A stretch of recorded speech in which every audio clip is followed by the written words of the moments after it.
Bienvenue sur France 24, il est 19 h à Paris. À la une de l'actualité, Erdogan a rencontré son homologue azerbaïdjanais Aliyev.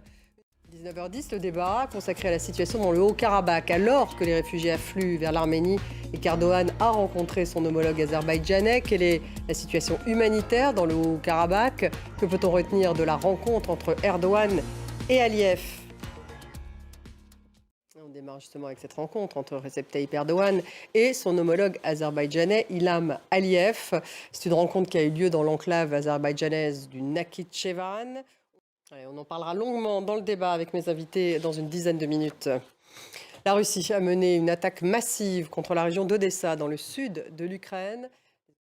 Et puis les premiers chars américains Abrams sont arrivés en Ukraine. Emmanuel Macron a annoncé le retrait des soldats français du Niger d'ici à la fin de l'année et le départ de l'ambassadeur français Sylvain Ité. Le président français l'a annoncé hier lors d'une interview à nos confrères de TF1 et France Télévisions. Washington va étudier toutes les mesures futures concernant sa présence militaire au Niger. Jules Boiteau. Le calendrier ne sera pas tenu au Mali. Les putschistes annoncent le report de la présidentielle prévue en février 2024. On ne sait pas quand le scrutin aura lieu. Et puis à Paris s'est ouvert le procès de l'attentat de Magnanville dans les Yvelines qui avait coûté la vie à 2 policiers, Jean-Baptiste Salvin et Jessica Schneider, qui ont été assassinés chez eux devant leur petit garçon de 3 ans. C'était il y a 7 ans. Nathalie Pérez avec sur place Éric Pelletier.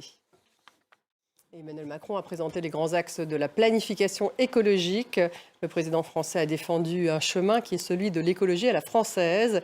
Il a réuni cet après-midi à l'Élysée le Conseil de planification écologique avec Elisabeth Borne et d'autres ministres concernés. La Première ministre est directement chargée de la planification écologique afin d'aller, je cite, 2 fois plus vite. C'est ce qu'a affirmé le chef de l'État afin de réduire les émissions de gaz à effet de serre de 55% à l'horizon 2030. On l'écoute.